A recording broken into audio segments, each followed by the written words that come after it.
දැන් ඉඳලා කන්න පටන් ගත්තා. පිස්සුද? මගේ මාලිගාව කාලා දාන්න. මං හිතාගෙන ඉන්නේ මේ පදිංචිෙන්ද.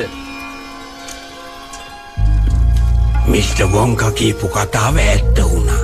ටික දවසකට පස්සේ ගිනි ගහන රස්නෙට ඉර බෑවුවා.